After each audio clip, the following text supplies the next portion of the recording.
Solve the following, then use the arithmetic rule. So, okay, ito yung 1 to 3 na isa-solve natin.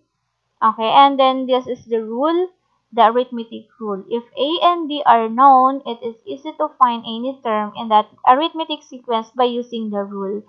Okay, we have A sub n equals A sub 1 plus the quantity of n minus 1 times the common difference, where A sub n is the nth term, A sub 1 is the first term, n is the number of terms, d is the common difference. Number 1. Find the 11th term of an arithmetic sequence 8, 11, 14, 17. Okay, so we're going to use this formula. A sub n equals A sub 1 plus the quantity of n minus 1 times d. So, ang unang step na gagawin natin is to determine the A sub n, A sub 1, n, and d. So, ang A sub n natin is yung pang last term, kung ano yung term na hinahanap. Sa number 1, ang hinahanap nating term is 11th term. So, A sub 11 ang ilalagay natin dyan. And then, ang A sub 1 natin is first term. Ang first term natin is 8. Okay, and n is the number of terms. Ang number of terms na hinahanap is 11. So, 11 ang ilalagay natin sa n. And then d, the common difference. Para makuha ang common difference, minus ang pangalawa sa nauna. 11 minus 8 is 3. 14 minus 11 is 3. 17 minus 14 is 3. So, therefore, the common difference is 3. And then, sasubstitute lang natin sa formula yung mga values na nakuha natin. Okay, we have A sub 11. A sub n, it becomes A sub 11 equals A sub 1 is 8 plus n is 11 minus 1. And the d is 3. Okay, next, we simplify. We have A sub 11 equals 8 plus 11 minus 1 is 10.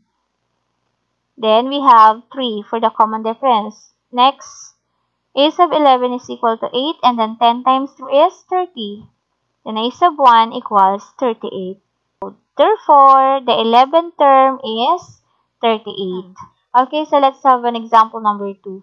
If the first term is 4 and the common difference is 5, find the 9th term. Number 2, we're going to use the formula, and then the first step is to identify what is A sub n, what is A sub 1, n, and d. In this problem, our A sub n is A sub 9, which is 9th term. Okay, nahanap natin ang 9th term. And A sub 1 is 4, n is 9, okay, and d is a 5, which is the common difference. And then, substitute the value. So, A sub n, it becomes A sub 9 equals A sub 1 is 4 plus n is 9 minus 1 times d, which is the common difference of 5. Then, simplify. A sub 9 equals 4 plus 9 minus 1 is 8 times 5. And then, now we have A sub 9 equals 4. 8 times 5 is 40. Then, A sub 9 equals 44. Okay, so therefore, the 9th term is 44. Next, number 3. Find the 13th term of an arithmetic sequence, negative 2, negative 5, negative 8, negative 11, negative 14. Okay, so sa number 3, madalas din magkamali. Nalilito sa sign kung ano yung sign na gagamitin. Okay, especially dun sa common difference. So, again, gamit tayo ng formula and identify natin ang A sub n, A sub 1, n, at saka d. So, ang A sub n natin is 13 kasi pang number 13 yung hinahanap nating term. And then, A sub 1 is negative 2. Ang n natin is 13, so the number of terms.